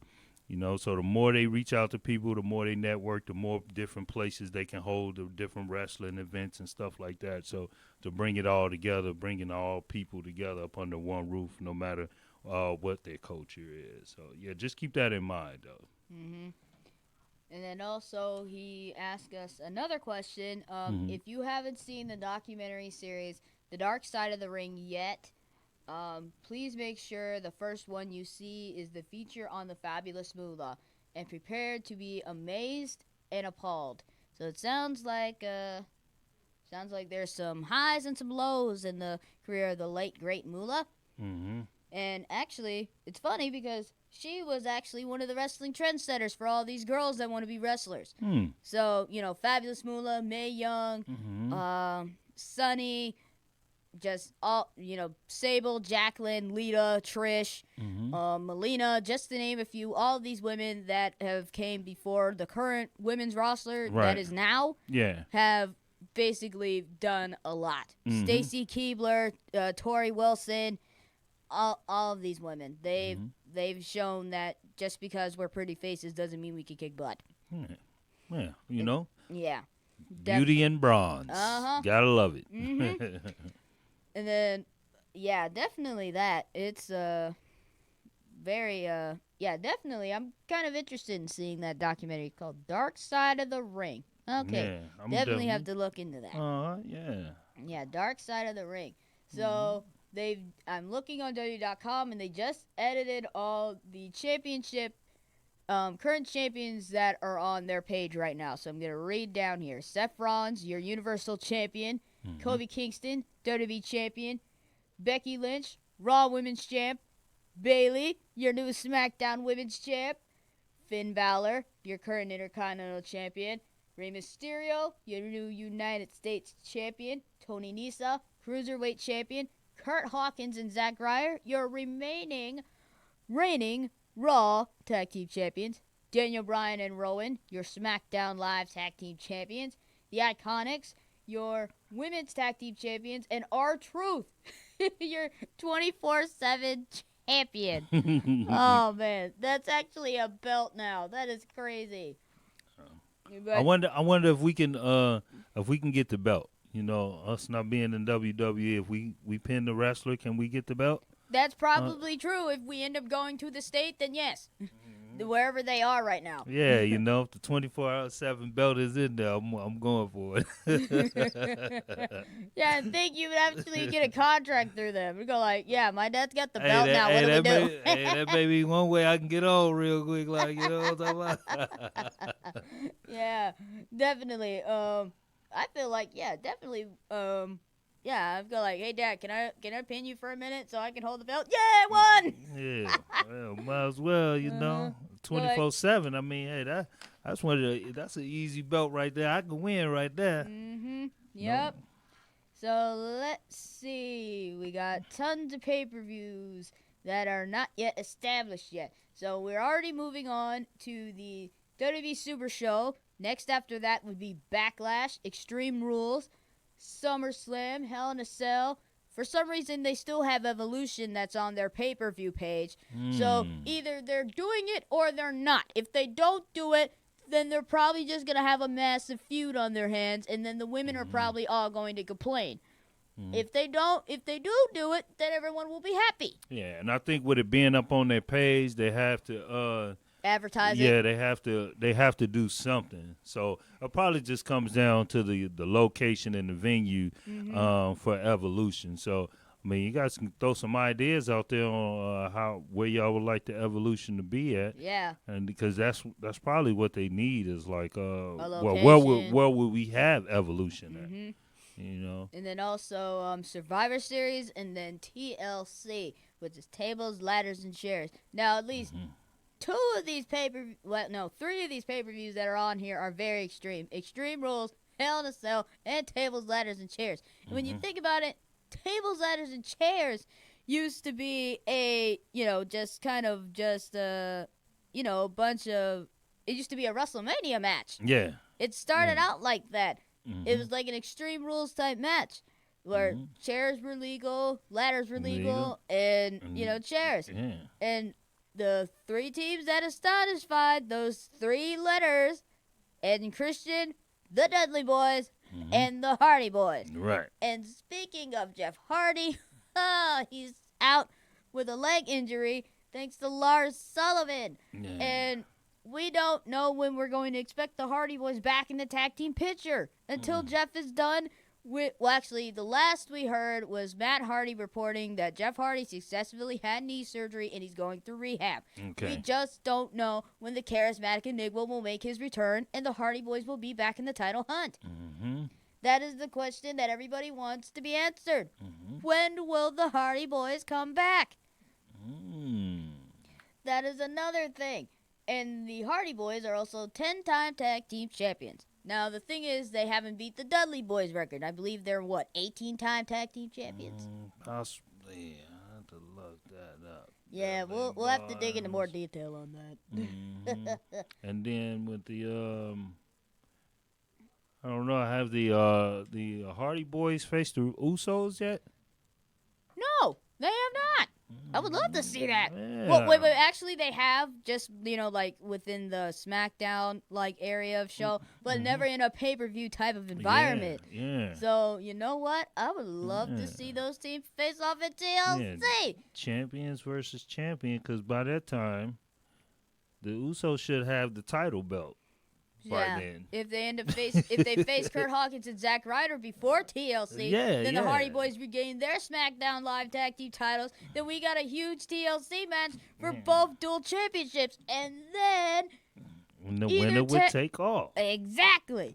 Man, we should be creative writers. Yeah, definitely. That's another thing. The creative writers team on WWE. Sure, they can bring up, old stuff that they've used and recycled it with some superstars, but it doesn't work well with others sometimes. Like, take example with Bobby Roode. They changed him to Robert Roode, and they made him grow a mustache. So, if they expect Bobby Roode to grow a full head of curls and have him wear spray painted on tights and have him a hefty manager out to the ring, they're pulling that Rick Rude card way too much. Yeah, they pulling it way too. They actually are stretching the elastic out of that. You got to keep the superstar. And we spoke on this last week. Having the superstar remain in their original form with a little tweaking is acceptable to the fans. That way you don't lose us. But once you get to stretching out the elastic, trying on new paint and paper, then you lose us, because then we like, what's really going on? I'm not understanding, Wasn't nothing wrong with it. Just leave them alone. Yeah. So tweaking a little bit, yes. When you're stretching it to the point of no return, no, you're going to lose you're the done people. too much. And then Albert also stated, in our eyes, does a super match in between two powerhouse superstars have to be the face versus heel storyline as it pertains to anyone? If so, regarding the Goldberg-Undertaker match, who's the face and who is the heel? Well, Undertaker would be the face. Goldberg would be the heel. But that's not necessarily the basis of the match. See, the matchup, where, from me watching wrestling, the matchup is based off of both superstars' ability to win. If you put two powerhouses in there, then it's a toss-up on who's going to win, and it's always you can get beat on any given day, and the better man for that day will be the winner. So it's always based on the ability of the superstars when the match up. It don't necessarily have to be a rivalry, but in the end, it eventually turns out to one, because nobody wants to lose. So it's based off, like I said, the ability of each superstar. And if we're talking about Taker and Goldberg, Taker is the face. Goldberg is the heel, because Goldberg still has his recognition. Your body can't stand up on its face. It needs his heels to stand up on. And people can't see your heel, so they look at your face. So that's the even balance between Undertaker and Goldberg. Both of them, they balance each other out. But, people relate to Taker first before Goldberg, because people they done grew up with Undertaker. You know what I'm saying? They're not saying that they haven't grew up with Goldberg, but Undertaker has had more of an impact on the wrestling universe as a whole. Goldberg, he has his chimes in there as well, but Undertaker will always come out on top. I can say one thing, boom. And you already know what I'm talking about, you know what I'm saying? Now, with, let's see, it says, does a super match between two powerhouse superstars have I think he meant have to have the face and heel storyline as it pertains to anyone. Now, No. No, not really. It doesn't necessarily have to be a powerhouse. It could be, take Rey Mysterio, for example. He was mainly a face through the majority of his career, and he still is. He's never really turned heel. Like, when he's faced Randy Orton around 2006, Orton was the heel. And Orton plays a very convincing heel. And sometimes he'll go to babyface, depending on the person that is switching to the heel role. So it really doesn't matter if they're a powerhouse or not. The heel or face, type of storyline will work with basically anybody as long as you angle the story just right between both competitors. Because if you sway it one way and then one superstar doesn't like it, then they're not gonna go with it. Yeah. So you gotta make sure you kind of keep both superstars happy. You gotta make sure they agree to certain terms, certain allegations, and all that. So then it'll work well for the company in the long run. Yeah, because keep in mind, it's always just business. The entertainment part and the highlights and all the perks, that's come later. But when you're dealing with business, each man has to be responsible for their own business, and that's with anything you do, whether it's wrestling, entertainment, even if you just catching a bus around town, it's business. You get on the bus, you pay your fare, you're expecting to be let off at your stop, not, oh, well, I'm only going 2 blocks and you got to walk the rest of the way and it's like 15 miles to go. That's a bad business deal. So just keep that in mind. It's always business no matter what arena you're in. And then also, Albert pointed out that he kind of told me about Lars Sullivan. He's always attacking lightweights, and when is he going to pick on someone his own size? That's another thing, too. When you ever have, like, a larger guy compete in the company, they always go out, go after the shorter guys. Take Braun Strowman when he first kind of started going out on his own when he broke out from the Wyatt family. He attacked, local competitors and smaller guys.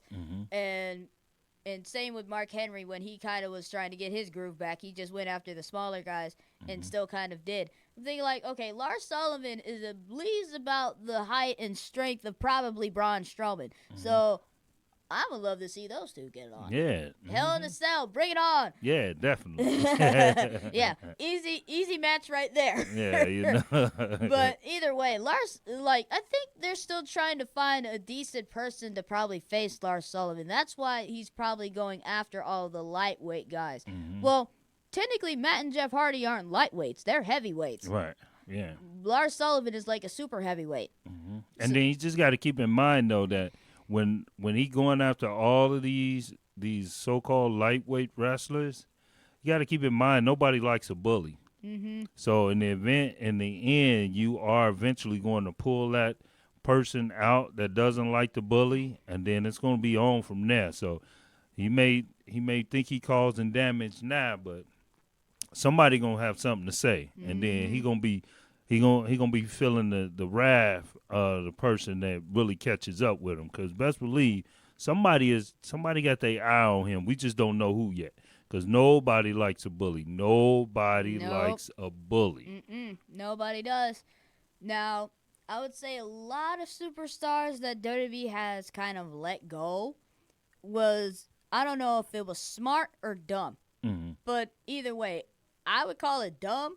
Because then you're just losing people that are still trying to make you money, but yet you haven't found their niche yet. I'm thinking keep them in the company. Don't write them in yet. You gotta keep them out first, and then talk with them outside of what you're doing. Yeah. And then suggest it to maybe the writers or whatever. Or if you're the writer, have them suggest something to you and see if it'll work. Now, if we were probably in the creative writing process, we would make sure each superstar wouldn't have a sloppy slapstick type deal with their storylines or anything, or their character development. Nothing cheesy. Nothing cheesy. Now, with Becky Lynch, when she kind of first started out in NXT, she was going to her Irish roots. She wasn't very that good, but as she elevated, as it wasn't a WWE documentary, WWE 24, The Man, as she evolved from going from small circuits to NXT and then to the main event roster, she reinvented herself. Yeah. Like she went from, Irish skipping and then going to a steampunk phase, and then now she transitioned herself as the man. Right. So she's been through a lot in the company. Same with the Bella Twins. The thing is, Brie was in the company first, and then the company sparked an idea with the Bella Twins, introducing both of them at the same time with Brie's next match. And eventually, that's how the Bella Twins came to be. They dressed the same. They switched out doing their twin magic thing. But then another thing is what I kind of didn't like is when they made them look different.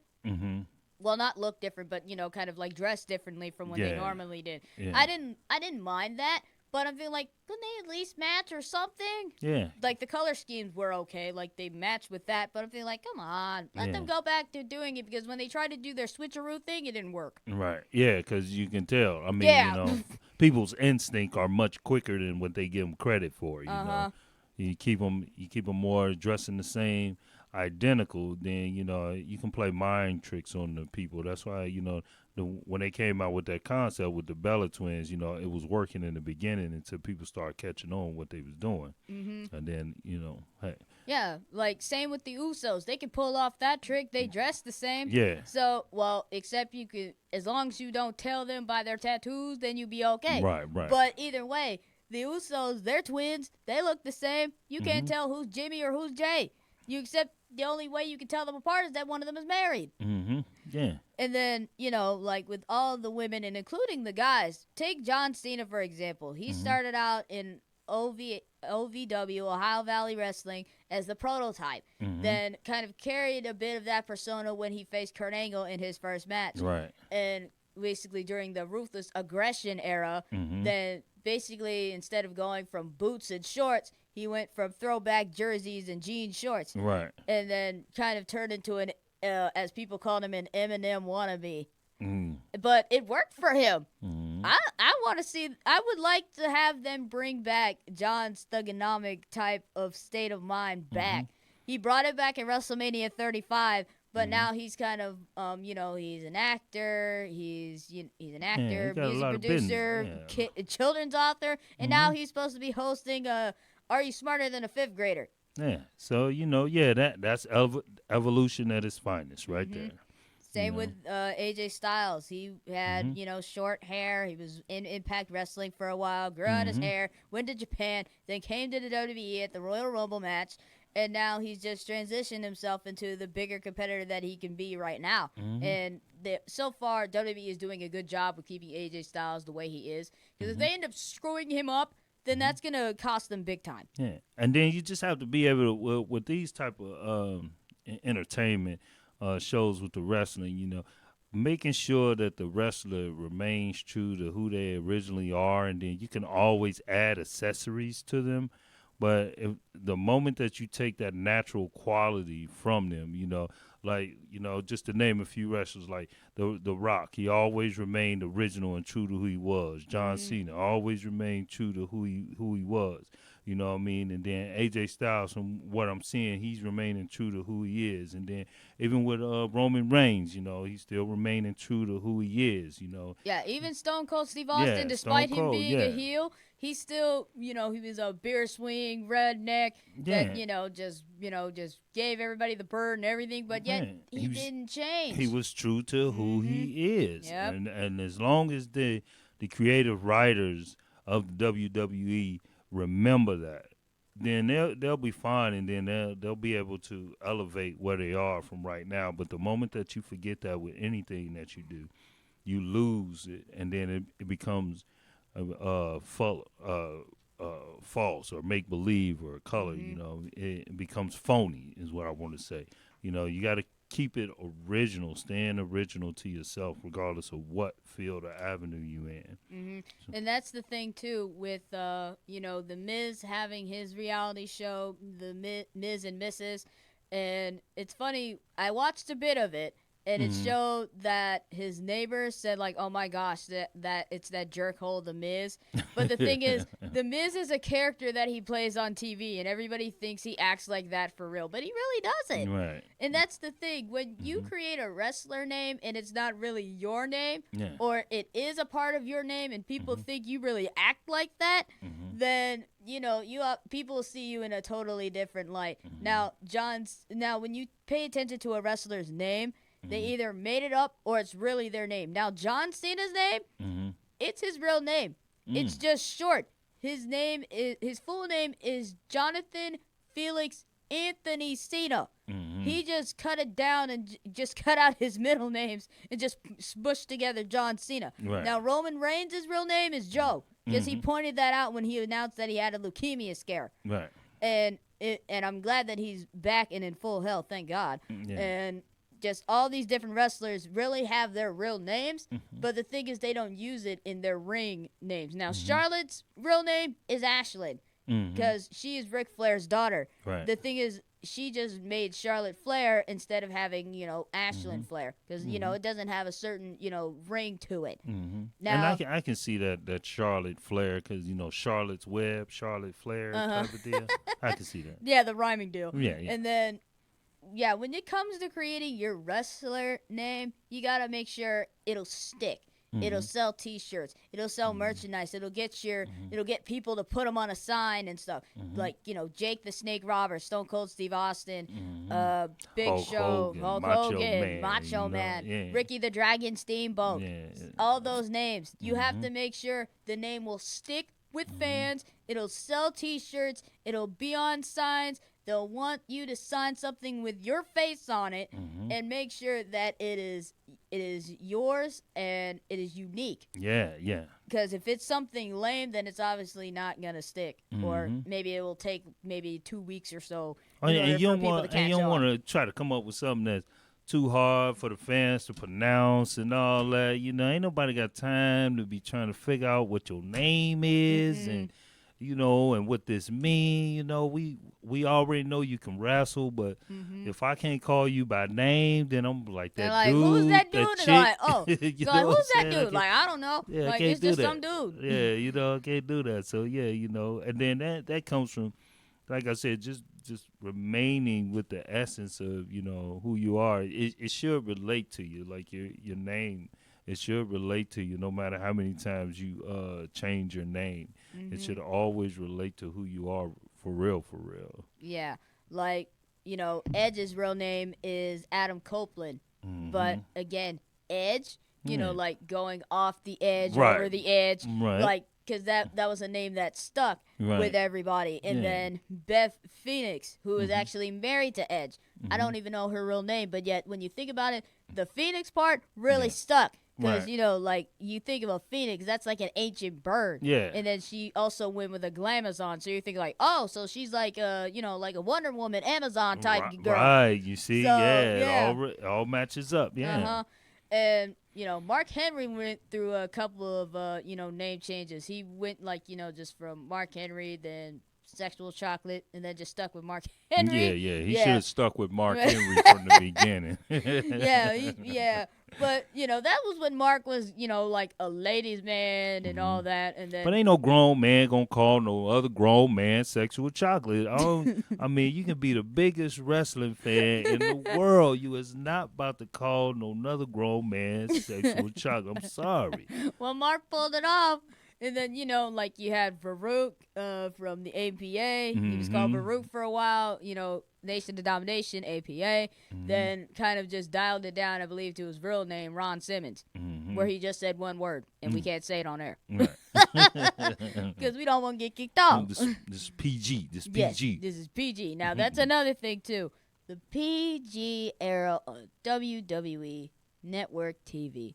Now, I understand that they're still trying to target towards kids, make it kid-friendly, but Right. they got to understand we are in a time where kids even swear. Sure, they don't tell their parents, but they do it anyway. There Yeah. is violence in video games, television, everything. It's everywhere. Now, back in the, the TV 14 Attitude Era, they didn't really care.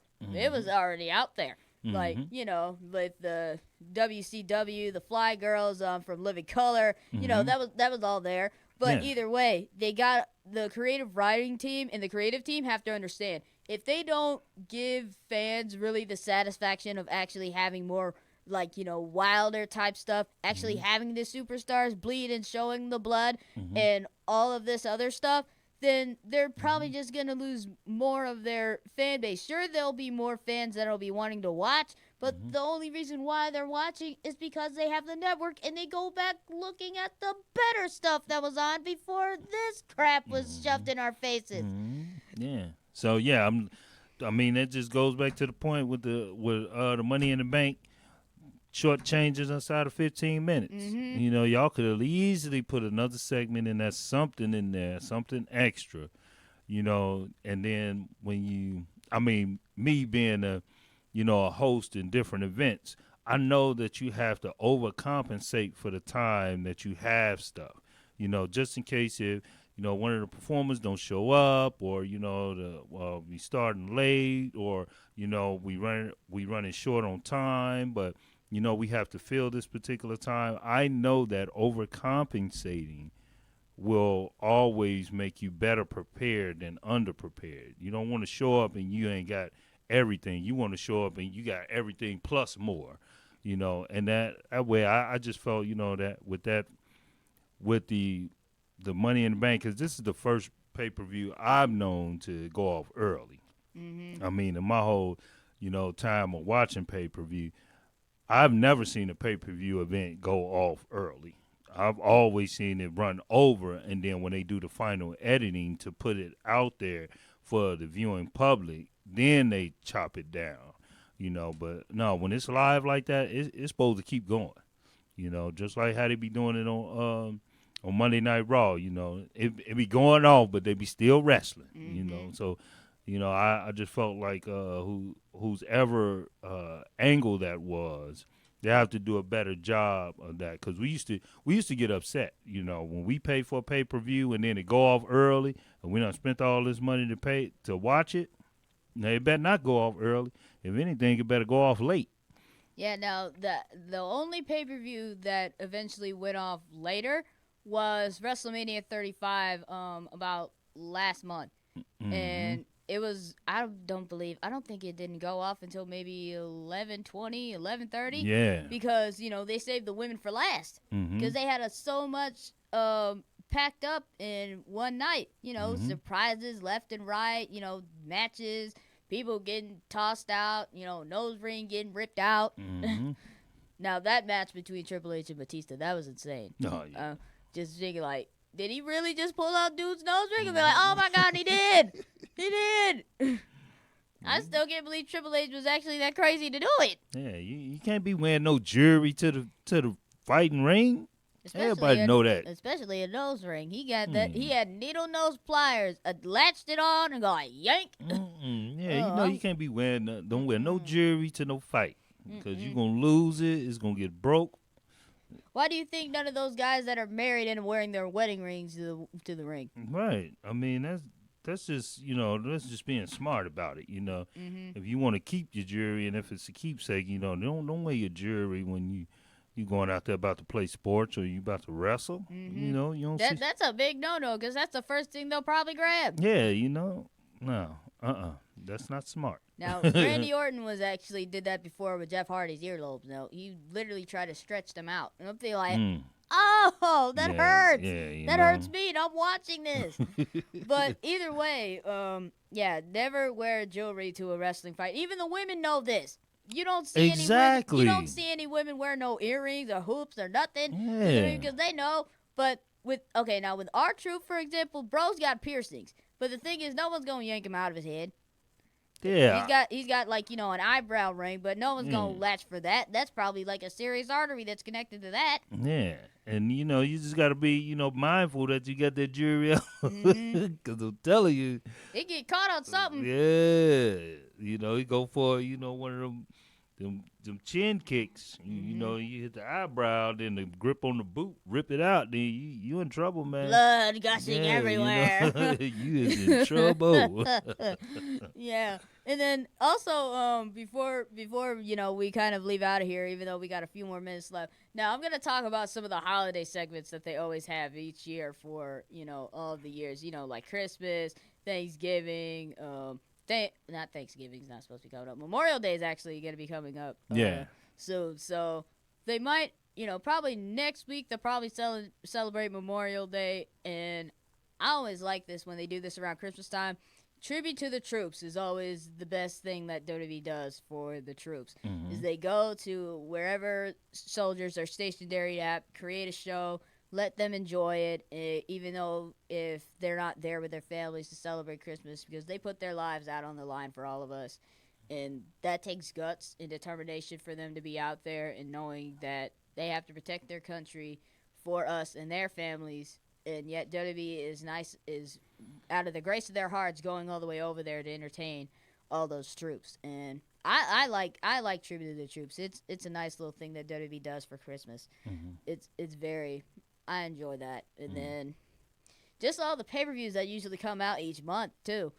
They kind of go with the seasons, which is kind of funny. Yeah. They coincide with the holidays because, like I say, you still want to just make sure that you don't lose sight of, everything, the current events that's going on in the world, even though we're, in the entertainment industry and, we love to be entertained, just making sure that we stay up on our current events so we know what's going on and where we ain't blindsided by anything, by, us being entertained because, eventually when the lights shut off, everybody go home to their family, and everybody want to, go home and build up their family when the lights go off. So that's what we got to remember being in the entertainment industry. So the wrestlers remember that too. So it's always good to, if you want to get to know like your wrestlers and stuff like that and the people that you really like and follow, try to catch them doing interviews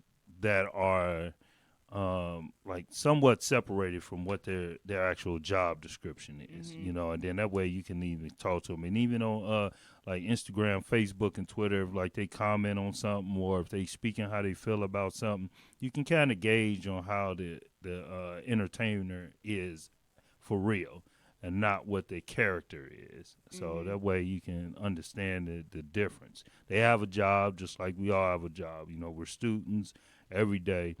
But when it's all said and done, they want to get home safe like we want to get home safe.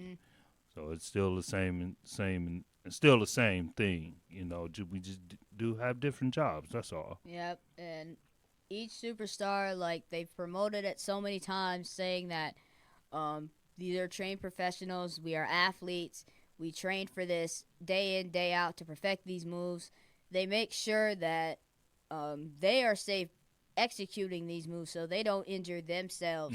And also they tell the people that are watching, do not try this at home because they train years to perfect most of these moves, let alone like trying to make sure they're perfect and spot on. Like, okay, take example for WrestleMania 31. I'm going back to there.